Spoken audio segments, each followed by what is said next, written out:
An Apache woman was shot while running. A cowboy caught her before she fell. Hello everyone, before we begin today's story, I have a small favor to ask. Please hit subscribe and turn on the notification bell so you never miss our channel's new videos. It's quick, free, and the best way to support us in bringing you more dramatic stories. Your support means the world to us. Where are you watching from? Drop your city or country in the comments below. Thank you very much. Now let's return to our main character. His name was Ethan Cole, a quiet cowboy who had learned to keep his eyes on the land and his words to himself, a man shaped by miles of dust and long evenings when the wind said more than people ever did, and on that late afternoon the desert light leaned low and coppery, stretching shadows across the sage flats as Ethan checked a fence line a half-mile from his cabin. Thinking about nothing more than the weather turning and whether the creek would hold another week, when movement cut across the open ground like a torn ribbon of motion, a woman running hard with the kind of urgency that bends the air around it, her steps uneven but determined, her breath visible in quick flashes as the sun slid toward the hills, and before Ethan could call out or even understand why his chest tightened, the sound echoed, sharp and distant, not close enough to explain itself, not loud enough to demand an answer. Just enough to make the moment tilt, and the woman's pace faltered as if the ground itself had shifted beneath her, her shoulders dipping, her balance breaking, and Ethan's body moved before his mind caught up, boots biting into gravel as he crossed the distance that felt longer than it was, the world narrowing to a single choice made without witnesses, and when he reached her she was already falling, not into him but past him, and he caught her by instinct, steadying weight and breath without asking permission. Without knowing her name, the smell of dust and juniper rising as the land held its breath, and in that instant the differences that others counted so carefully meant nothing at all, only the simple fact that someone was slipping and he would not let the ground take her, and he lowered her gently, careful as a man handling a frightened horse, his hands open, his voice calm, promising nothing he could not give, while the light thinned and the first stars began their quiet work, and the woman's eyes searched his face with a guarded fear that had learned too much too fast, and Ethan understood that whatever had sent her running was not done with her yet, that this was not a story that would end with a single brave moment. But he also knew that the line he had crossed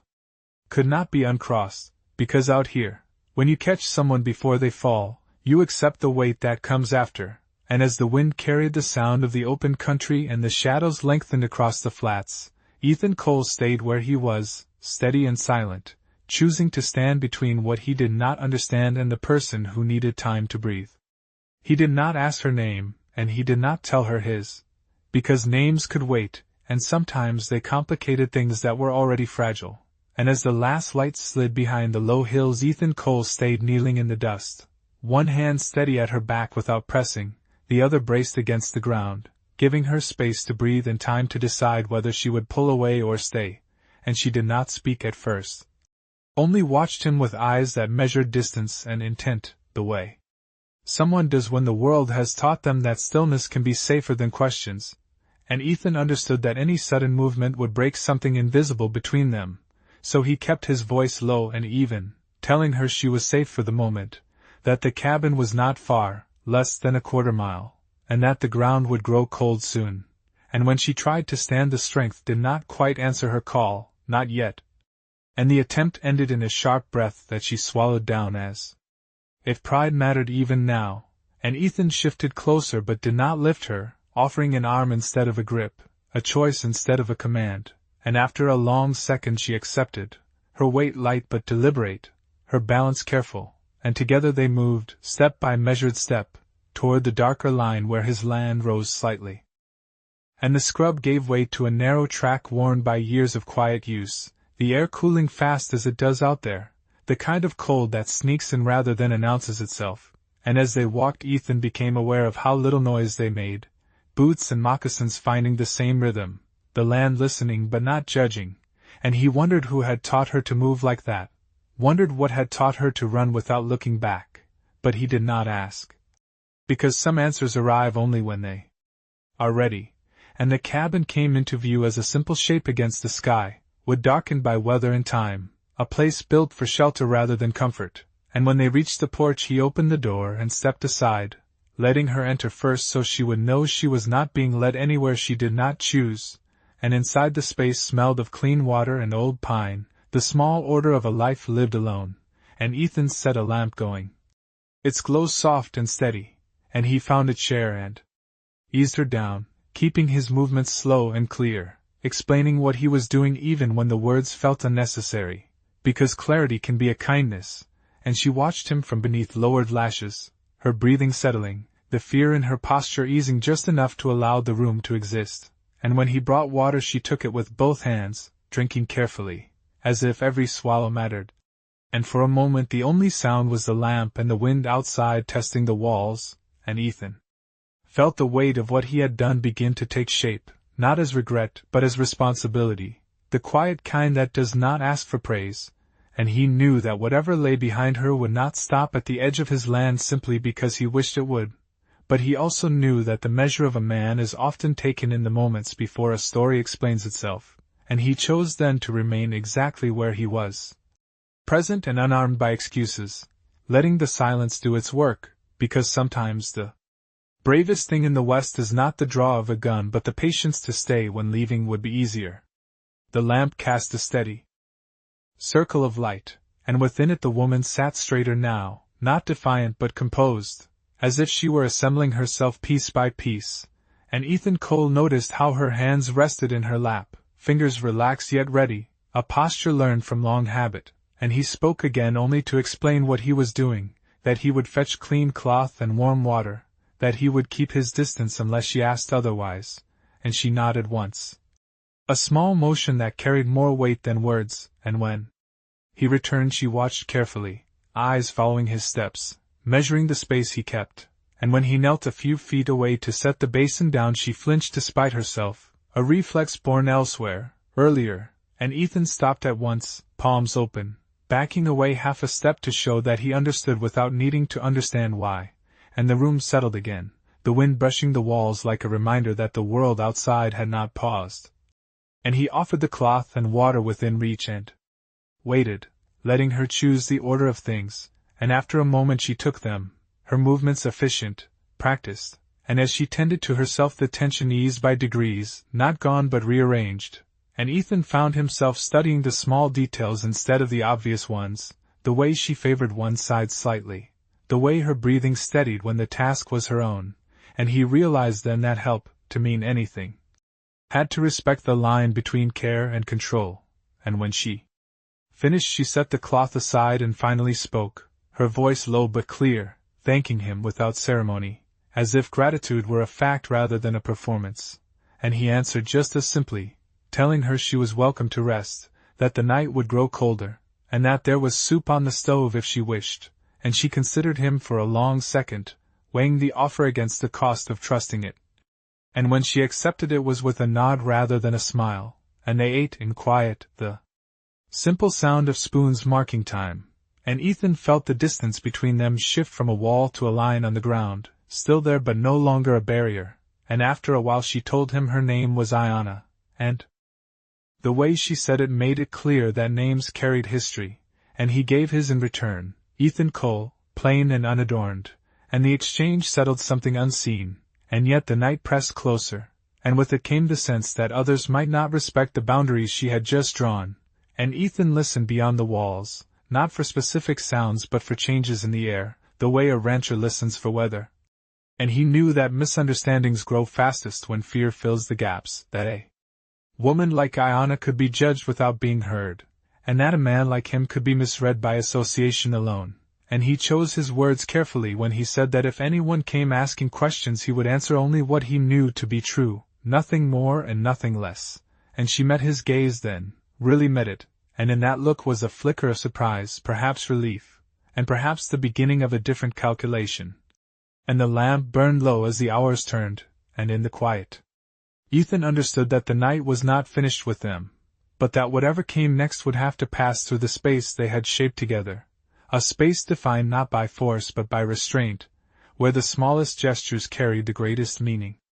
The night settled deeper around the cabin, and with it came a quiet that felt deliberate, as if the land itself were waiting to see what kind of men and women occupied it, and Ethan Cole moved through his small space with care, setting another lamp lower, banking the stove so it would hold warmth without noise, every action measured to avoid startling a guest who had already given enough trust for one evening, and Ayanna watched from the chair.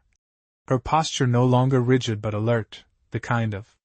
rest that keeps one ear open, and when Ethan offered the spare blanket he placed it on the back of the chair rather than over her shoulders, letting the choice remain hers, and she accepted it a moment later, drawing it around herself with a nod that acknowledged the distance he kept, and outside the wind shifted, carrying with it the faint sounds of the open range, nothing urgent, nothing close, but enough to remind them both that isolation could be both shelter and exposure, and Ethan spoke then of simple things, of how the creek ran low in late summer, of how the stars here seemed brighter because there was nothing to compete with them, not stories, not explanations, just facts that belonged to the place rather than to him, and Ayanna listened, her gaze drifting to the window, and when she spoke again it was not to recount what had happened but to ask how far the nearest town lay, and Ethan answered honestly. 12 miles by the old road, farther if the washouts were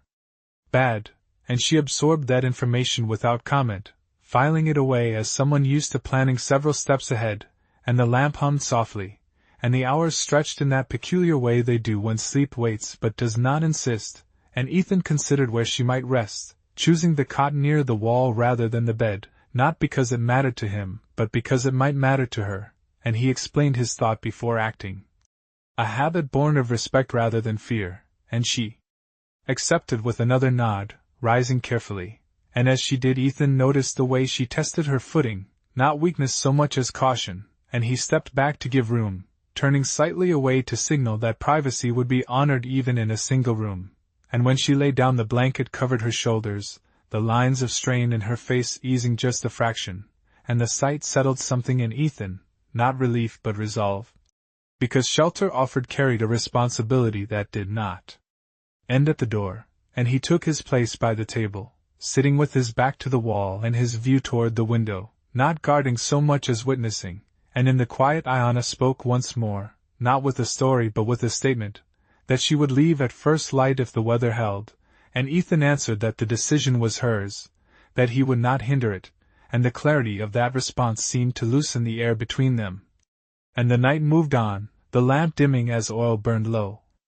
And Ethan listened to the small sounds of the cabin settling, the wood adjusting to temperature, the wind finding new paths, and he understood that safety, when it is real, does not announce itself, it simply allows breath to slow, and as sleep edged closer he stayed awake, not because he feared what might come but because being present was part of the promise he had made without words, and in that watchful stillness the cabin became what it was meant to be, not a refuge from the world but a place where dignity was not questioned, and whatever waited beyond the dark would have to reckon with that before anything else. Morning came thin and pale, the kind that slips in quietly rather than announcing itself, and Ethan Cole was already awake when the first sound reached him, not footsteps but the distant rhythm of hooves moving with purpose, a sound that belonged to authority rather than travel, and he rose without hurry, pulling on his coat and stepping onto the porch as the light spread across the flats, and Ayanna remained inside, awake now, listening. Her stillness deliberate, and when the riders came into view they slowed as they neared the fence, 2 men this time, hats low, posture practiced, the nearer one wearing the badge of the county, Sheriff Thomas Hale by reputation if not yet by introduction, and Ethan stood where he was, not blocking the door but not stepping away from it either, a position chosen carefully, and the sheriff dismounted with a look that suggested familiarity with claiming space. His eyes moving from the cabin to the land beyond, then settling on Ethan with a polite smile that did not quite reach them, and he spoke easily, asking about a woman reported in the area, a woman described as trouble, dangerous, a problem best handed over before it became something worse, and Ethan listened without interrupting, noting how the words were shaped to sound reasonable, how they carried the weight of assumed agreement, and when it was his turn to speak he did not argue the description. He simply stated what he knew, that a woman had come seeking rest, that she had done no harm here, and that he would not offer more than that, and the sheriff's smile tightened just a fraction, his tone shifting toward patience worn thin, explaining the importance of cooperation, the burden of responsibility, the way things could become complicated for those who involved themselves where they did not belong, and Ethan heard the message beneath the phrasing, the old lesson of the range towns, where order often wore a single face, and he answered again with calm restraint, repeating that he would speak only to what he had witnessed, nothing more, and the deputy behind the sheriff shifted his weight, eyes drifting to the cabin door as if it were an object rather than a threshold, and inside Ayanna listened, understanding the shape of the conversation without needing every word. Understanding how easily a story could be told about her without her voice ever entering it, and when the sheriff asked directly if she was inside, Ethan did not hesitate, saying that she was resting and that she would decide for herself when and how to leave, and the sheriff's expression changed then, surprise giving way to something colder, a reminder that law expected compliance rather than discussion, and he warned Ethan that sheltering the wrong person could bring consequences, spoken softly but meant to carry. And Ethan nodded as if acknowledging the weather, not agreeing but recognizing that the statement existed, and he replied that he would accept the consequences of telling the truth as he knew it, no more and no less, and the silence that followed stretched, the kind that reveals who intends to push and who intends to watch, and the sheriff studied him, perhaps reassessing the value of forcing a matter in daylight on open land, and finally he spoke again, saying they would return later, that this was not finished, that the law had a way of circling back, and with that he mounted and rode away, leaving the dust to settle slowly, and only then did Ethan turn back toward the door, where Ayanna now stood, her face composed, her eyes steady, and in that shared look lay the understanding that authority had been named but not proven, that truth had been spoken quietly and would need to stand on its own, and the morning moved on, brighter now, carrying with it the weight of what had just passed and the certainty that the day would ask more of them both. The dust from the departing riders had barely settled when Ethan Cole closed the door and leaned his shoulder against it for a moment, not from fear but from the weight of choosing a line and standing on it, and Ayanna watched him from the small table, reading the set of his jaw the way one reads the sky for weather, and when he turned back to her he did not soften the truth, saying only that the sheriff would likely return, that men like that preferred answers that fit their expectations, and that the easiest path for him would be to step aside and let the day take its course, and Ayanna listened without interruption, then said quietly that she had no wish to bring trouble to his land, that she could leave now and spare him whatever followed, and Ethan considered the offer as it deserved to be considered, not dismissing it out of pride or accepting it out of fear, and he answered with the same clarity he had offered before, that she was free to go whenever she chose, but that he would not hurry her to make his own life simpler, and the words settled between them, not dramatic but firm, and outside the light climbed higher, revealing the ordinary details of the morning, fence posts casting short shadows, a hawk circling without concern, and Ethan busied himself with small tasks, checking the latch, setting water to warm, actions that grounded the moment in the present rather than the imagined future, and Ayanna moved with him, not helping so much as sharing the space, and when she spoke again it was to tell him that the men looking for her were not interested in truth, that they wanted a story that closed a file and satisfied a fear, and Ethan nodded, acknowledging what he already suspected. And he replied that stories told that way tended to break later, usually over the backs of people who did not deserve it, and he said it without anger, as if it were a simple observation learned the hard way, and the day wore on with a tense normalcy, the kind that stretches nerves without snapping them, and when the sound of hooves returned it came sooner than expected, the same measured approach, authority rehearsed, and Ethan stepped out again, hands empty, posture open. And the sheriff addressed him with a patience now edged with insistence, repeating the request with added weight, citing concerns, hinting at warrants that might appear if cooperation did not, and Ethan listened as before, then answered as before, stating that a woman was resting, that she posed no threat here, and that he would not invent details to make someone else comfortable, and the sheriff's voice cooled, reminding Ethan of the costs of defiance, of neighbors who might reconsider their distance, of permits and inspections that could suddenly become complicated, and Ethan accepted the list without comment, then spoke a single sentence that drew a line without raising his voice, saying that he would not trade his honesty for ease. And the silence that followed was not empty but full of calculation, and inside the cabin Iona stood straight, not hidden, ready to be seen if it came to that, and the sheriff noticed her presence at the threshold, taking in her calm, her composure, and something in his expression flickered, uncertainty perhaps, or the recognition that force applied too openly in daylight carried its own risks, and after a long moment he said they would return with proper papers, that the law would have its say. And Ethan answered that the law was welcome to speak plainly, and when the riders turned away again the air seemed to release a held breath, and Ethan closed the door, meeting Iona's gaze with a quiet nod that said the choice had been made, not heroically, not loudly, but in the only way that allowed him to sleep at night, and as the afternoon settled into its slow arc he understood that standing still could be an action, that refusing to be moved by fear could be its own kind of strength. And whatever came next would arrive to find him exactly where he had decided to remain. The afternoon stretched long and clear, and with the riders gone the land seemed to reclaim its ordinary sounds, insects ticking in the grass, the wind combing through low brush, and Ethan Cole worked alongside Iona without speaking much, not because there was nothing to say but because the truth often prefers space, and when it came it arrived gently, through details rather than declarations. As Iona shared pieces of her story in the way someone lays stones across a creek, step by careful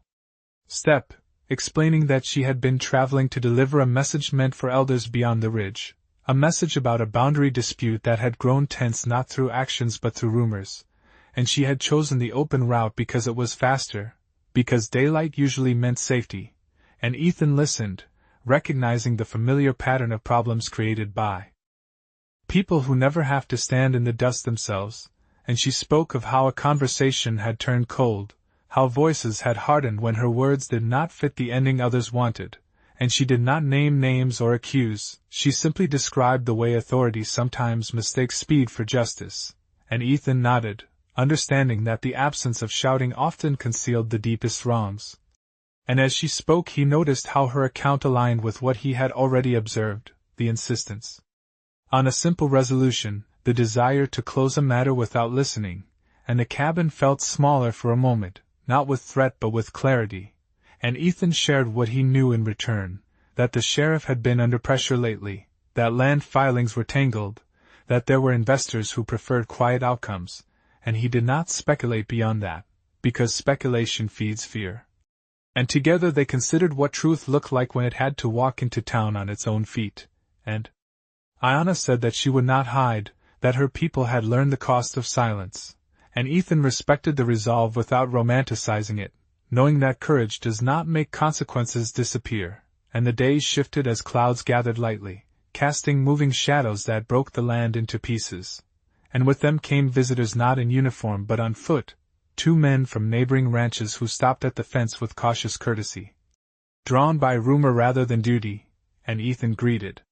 them openly, offering water, and when they asked their questions he answered plainly, that a woman was resting, that she had harmed no one here, that the sheriff had come and gone, and the men listened, weighing the tone as much as the words, and one of them mentioned seeing paperwork circulated that morning, notes that did not quite add up, timelines that felt rushed, and the other added that he had heard similar concerns at the feed store. Quiet doubts spoken when the badge was not present. And Ethan felt the shape of the truth widening, not exploding but spreading, carried by ordinary people who recognized when a story was being hurried along, and Iona stepped forward then, not to plead but to stand, her presence calm and unafraid, and she spoke only to confirm what Ethan had said, that she sought a fair hearing, nothing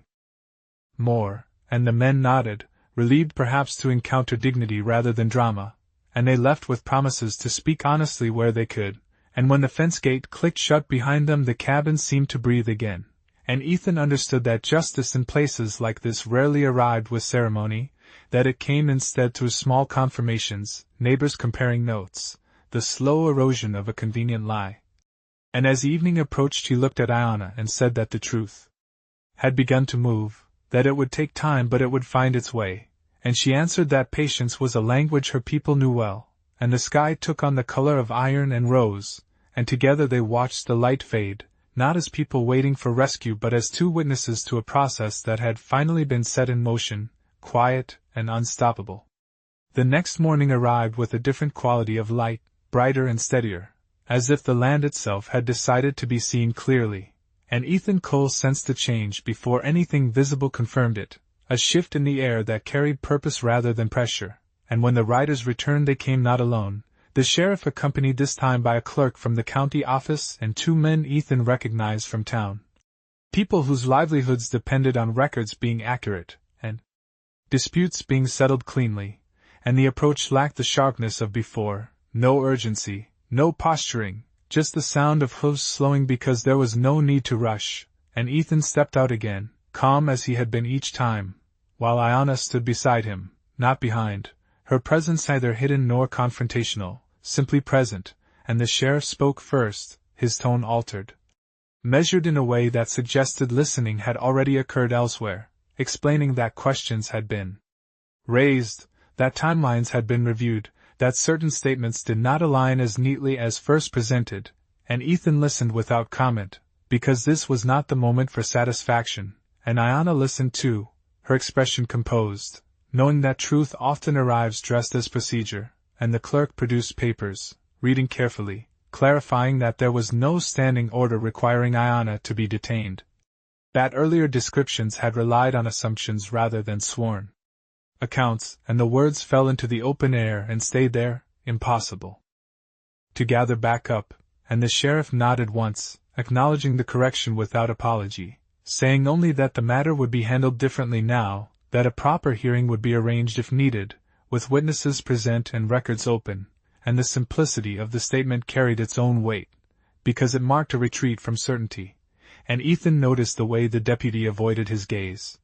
Not out of shame perhaps but out of recognition that lines had been drawn and not crossed.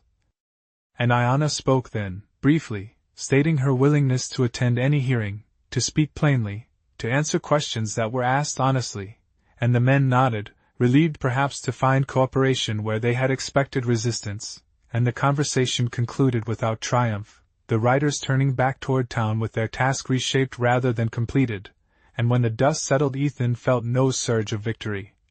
Only a quiet release, the sense that something had been set back on its proper path, and Ayanna exhaled slowly, the tension in her shoulders easing, and she thanked Ethan then, not with elaborate words but with a look that acknowledged the cost of standing still when moving aside would have been easier, and Ethan answered that he had done nothing more than refuse to add weight to a false story, that sometimes that was enough, and the day unfolded gently after that. Neighbors stopping by with nods and ordinary conversation, the unspoken understanding that something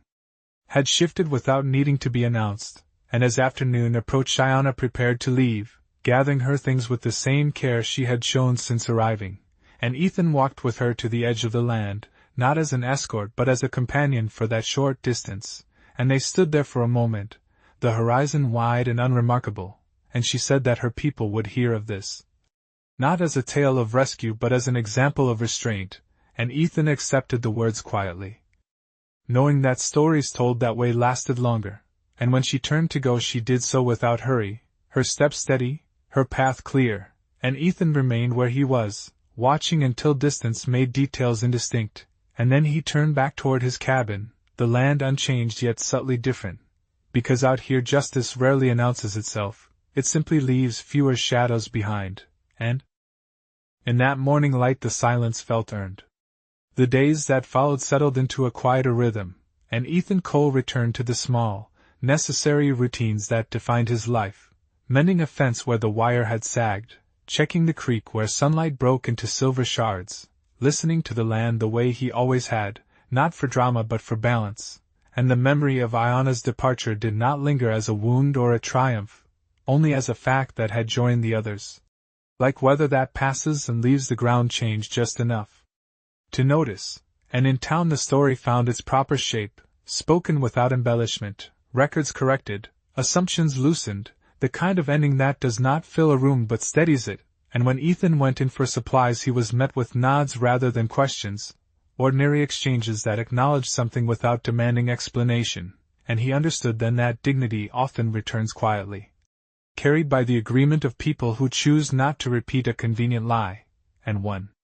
evening near sunset a rider approached from the east, unhurried, alone, and Ethan recognized the posture before the face, Iona returning not in need but by choice, and she dismounted at the fence and stood there, hands relaxed, eyes clear, and she said that the hearing had been brief, that the truth had held without being forced, that boundaries had been clarified and voices heard, and she said it without pride.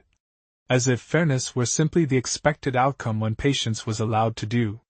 its work, and Ethan listened, glad for the news but careful not to claim it as his own, and she handed him a small token, nothing ornate, a simple strip of woven leather, explaining that it was not a debt marker but a reminder, and he accepted it with a nod, understanding that reminders mattered more than rewards, and they spoke of ordinary things then, the weather shifting, the road holding the way the land teaches those who pay attention, and when she prepared to leave again she paused, meeting his gaze, and said that there would be times ahead when standing still would be harder than moving on, that not every ending would be so clean, and Ethan answered that he did not expect them to be, that he had learned to measure success by whether he could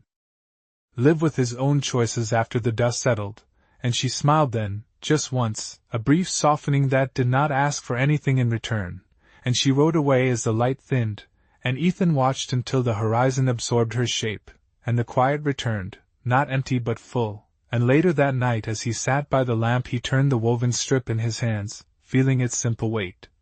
And he thought about how justice in places like this rarely arrives with applause, how it depends instead on people who refuse to hurry past another human being, people willing to answer only to what they have truly seen, and outside the wind moved through the grass, steady and unremarkable, and Ethan set the token on the table where the light could find it, not as a symbol of what he had done, but as a reminder of what he would continue to do, and when the lamp burned low he stood and stepped onto the porch, breathing in the night. And the land met him without judgment, unchanged and changed at once. And in that stillness he understood that out here justice does not need witnesses or weapons, it only needs someone willing to stay present when it would be easier to look away. And with that understanding he turned back inside, closing the door gently behind him, leaving the silence to do the rest.